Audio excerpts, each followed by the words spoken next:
Hey everyone, what's going on?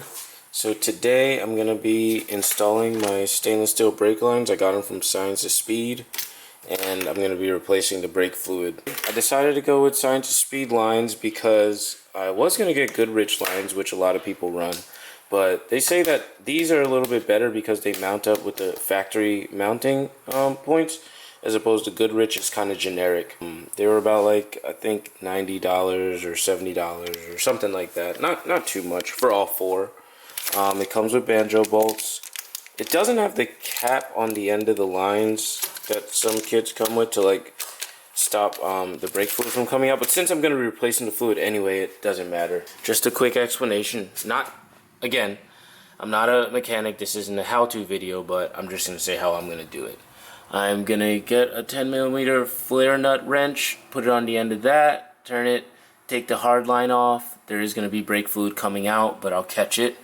And then after, you take this clip out, it's like a hose clip, you just pull it, and this line's going to come down.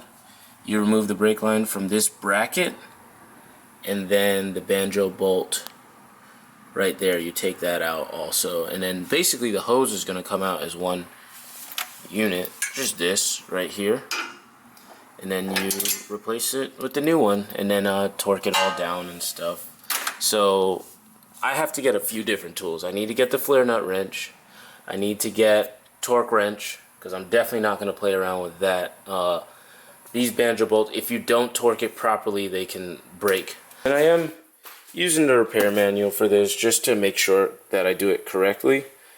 And they also have instructions here, but right there it says 12 tighten banjo bolts end fitting. If you're tightening blah blah, hose the factory hardline. Hardline must be held in place using correct size wrench. Banjo bolts should be tightened to 12 to 14 foot-pounds. And I think the factory, factory says tighten them to 25 foot-pounds, but see, that's the thing. If you tighten these this is 12 to 14. If you tighten this to 25 foot-pounds, you're gonna break that washer for sure. So that's why you need to follow that instruction in particular. So as I was talking to you guys, the new caliper actually came. So I did put the brake line on there already just to see. And this is the fluid that came out of it. It looks, I mean, it's not like rusty or anything. It's definitely just burnt up. So, because the caliper was like used. Yeah, 47,000 miles they said it had, but yeah, that's the fluid that came out. So, but anyway, I drained it. I got everything out. I'm gonna also be draining from the master cylinder. And yeah, I got my flare nut wrench. So let me just show you real fast. Let's try to do this with one hand and not ruin everything. So put the line on there. That's the 10. You gotta be freaking kidding me. Oh, there. This one is a 10-12 actually, but anyway, let's get it off. Alright, so what I did with this clip right here, I'll just show you on the ground here. So I grabbed the clip, like this is what it looks like. I grabbed it with the pliers like that, and literally just did that like side to side and pulled it, and it came out. Not very hard, just kind of time consuming. I'm gonna clean this up a bit because it's a little bit dirty, but yeah, that's what I did with that. I pulled the line straight out. I'm gonna unbolt it from the bracket, unbolt it from the banjo bolt, and this, it is dripping brake fluid right now, but it's going straight down into this bucket right here, so it's not like making a mess everywhere.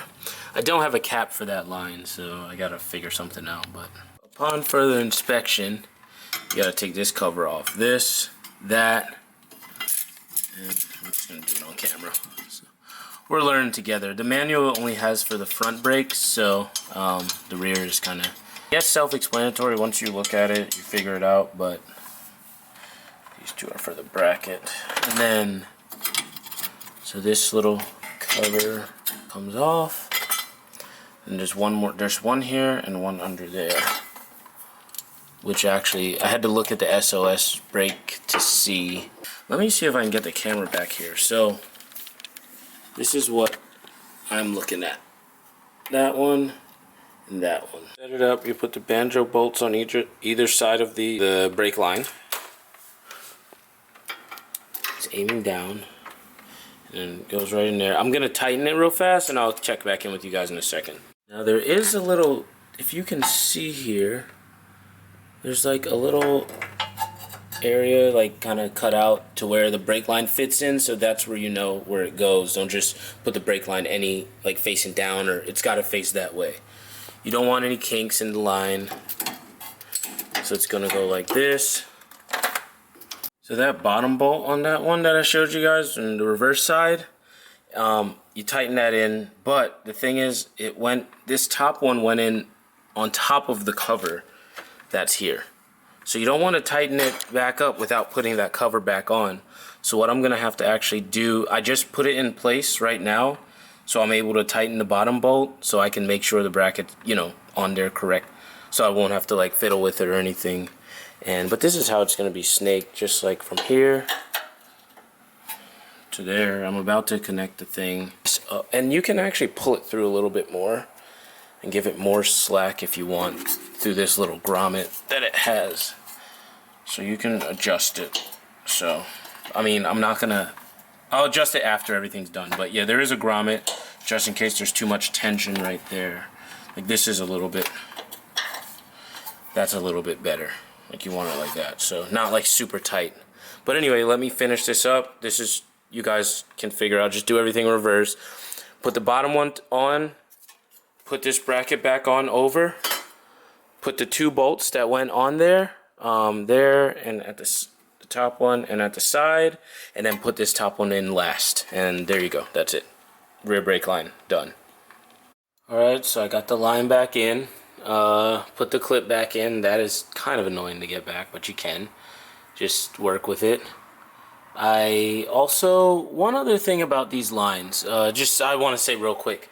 I know there's a few videos online that say like, you know, stainless steel brake lines are a waste and they're not worth the money because you don't feel it in a street car and stuff. Just personally, do what you want with your own lines. Do what you want with your own car. If you feel like this is the upgrade for you, then get it. I personally feel like it's just an upgrade that I've always wanted to try out and see if it makes a difference. If it doesn't, because it's a street car, then I mean it just doesn't. But if it does and I feel something, then I do. I mean, at the end of the day, it's your car. So whatever you feel like doing, you know, you can. But personally, yeah, I don't know. I take everything that people say with a grain of salt.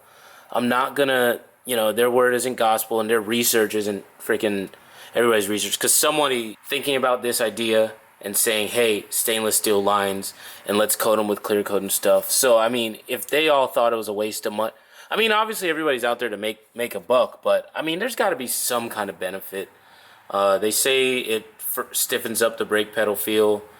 Again, it's only once the actual temperature of the fluid gets to, like, boiling, then that's when it really comes into play, which I don't think I'll ever, like, heat up my brakes to boil them, but hey, I mean, you never know, so we'll see. And I might track the car one day. I don't have any plans to right now, but because of COVID and everything. But eventually, yeah, I might track it and see what it's all about. So at least I can say, hey, you know, my car's track ready, even if I don't use it on the track. So that's just all I got to say about that.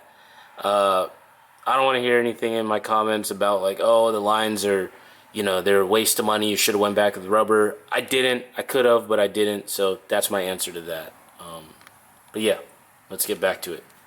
Alright, I just wanted to show you guys the fitment of these.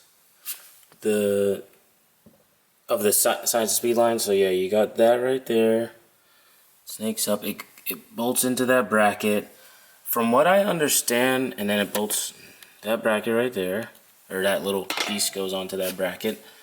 And just, yeah, the line. So, from my understanding, the StopTech lines, actually, you have to swap over one of the brackets. I believe it's this one that I'm pointing at, right? That one right there.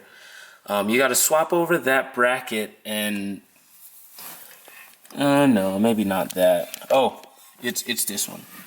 right here. Yeah, on the stop tech lines, you got to swap that whole bracket over. And it's just, I don't know, that doesn't make any sense to me. So, yeah, definitely Signs of Speed is a little bit better in terms of, like, fitment and stuff. So, I would definitely go that route. But anyway, I finished up the back. I finished the front. I'm gonna go ahead and do the rest. The bolt, I know in the back it's 210s, but up here it's 12s in the front. So for those bracket lines and stuff. So I'm gonna finish these up. I'm gonna finish the other side, and then yeah, we'll bleed the brakes, and hopefully everything's good after that. Yeah, I'm so excited to get my car back running again. It's been like a month and a half, so I'm definitely time to get it back. But anyway, I'm finishing up this side, driver's side, and then I'm about to move to the passenger, and then I'll be done in a second. So I'm inspecting my brakes, and I actually see that I took this off. So this right here, look at my guide pins. I actually greased these because as you can tell, I repainted them and everything. I took them off, painted them. I greased these things before I put them back on. But the guide pins are completely like frozen. So there, it's moving a little bit, but it's like should be moving very free. This is like taking quite a bit of force. Could it be the paint? I don't think so, but maybe the paint. I'm gonna take it out and see. Let's see. So the grease, it's got grease on it. It's not particularly dry, but it could be a little bit more grease than that. So yeah, it seems like my guide pins were sticking. I'm gonna reuse the bracket because there's no sense in, I don't have to take the bracket off. But shit, hold on. I caked grease in there though, but these do have to be re-greased every now and then. But this is like less than, I don't know. It's not thousands of miles, because I'm looking at the caliper. I don't see any rust coming out of it, and this is actually how it should move, like that. Takes no force at all. Oh look, that one's, there we go. So all these could be used a re-grease actually. I don't know. I might just swap the bracket over too, just while I'm at it. I wanted to keep, like, I'm not gonna repaint it right now because I don't feel like going through that trouble and waiting any longer. But yeah, it seems as though maybe my thing was seized, which is why I thought my brake was sticking. Man, I can't say I wasted money because I still wanted to do the lines anyway, but that really sucks because now it's like I bought a new caliper. I thought my calipers were seized. I just swore that it was, because the thing is, I already ruled out that my guide pin they were good. I ruled out that because I had greased them previously. But now seeing it, it's like, and maybe it's, I doubt it, but maybe it's the paint that kind of hardened and wasn't allowing it to move back and forth like it should have. And I had an idea it would do that, but I figured because of the heat and everything. And so I don't know what really caused it. All I know is, yeah, I got a new caliper and lines and stuff out of it. So, yeah, let me just get to, I think I'm just going to swap over the bracket while I'm at it and just call it a day, because I don't, either that, the thing is the grease I have is up in the attic and I have to go up there. So, yeah, let me figure it out. All right. Also, before you guys talk a bunch of crap on me and you ask, I thought you were getting spoon calipers. So let me just explain that real fast. I was gonna get the spoon calipers. The thing that happened was I actually ended up, so my Audi, the one I just got, that one, I got it 2 days ago, or 2 days after I got it, I caught a flat on the passenger tire. I had to spend like $200 on a new tire, and then this car, I needed a car to use, like, to get to and from work, because I got my Hyundai, right there, but I took the insurance off of that. So it was like, man, yeah, you know, and I didn't feel like putting insurance back. And I realized, like, man, you know, this Honda is not running, and all it requires is what, like a $40 caliper. So that's when I was like, you know what? Let me just go ahead, get this car back running for the time being until I can, you know, afford some spoon calipers or whatever I want. If I go spoon or stop tech or whatever. But basically, it was just a matter of something to get the car back running, because I just, all in all, I miss driving it. Here's the other thing with the spoons. I'm just going to break it down real quick while I'm taking off this flare nut. This is really tedious. I need, if I get the spoons, I can't run my stock wheels without some huge like 25mm spacers, which if I resell, it's only for people to use them on like stock wheels, because who runs wheels with 25mm spacers? One. Two, I don't want to run 25mm spacers on those wheels. I don't want to invest any more money in those wheels because I don't really want them, because they're, I showed you guys in other videos, they're so like tarnished and the clear coat's gone and everything. I just don't like them. They're not curbed up or anything. They just need like to be redone, refinished. And I really wanted RPF 1. So we're talking about spoon calipers, which are what, 1300 wheels and tires, which is going to be like $2,000 or something, about $2,000.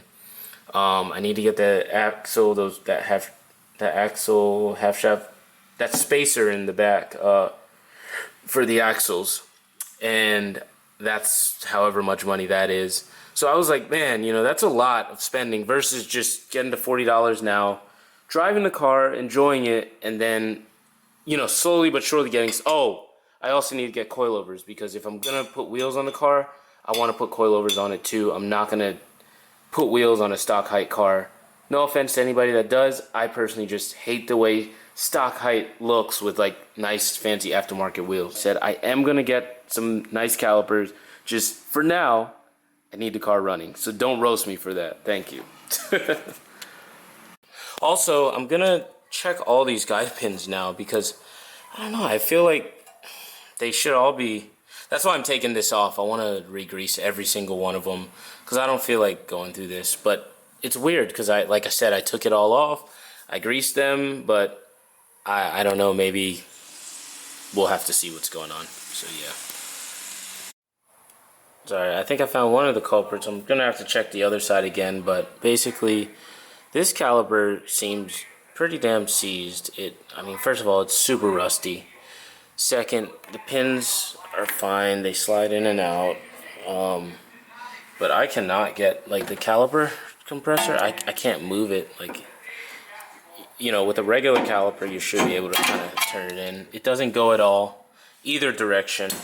Also, when you look at the pad, you can see how it was wearing, barely. Yeah, so I guess I'm gonna have to order a rear caliper. It's wearing super uneven, as you can see. Yeah. I know this is supposed to face straight up and down, but I mean, I know that now, but anyway, because that would cause it to apparently wear a little bit unevenly.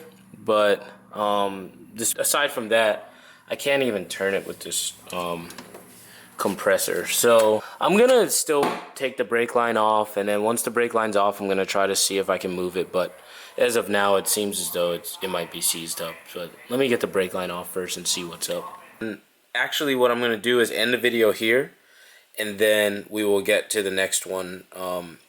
We'll get to installing them when they come in. So yeah, guys, hate to cut it short, but this is gonna be a part one. I don't want this video run on too long, because I've already done way too much talking. But I will catch you in the next one. All right, see ya.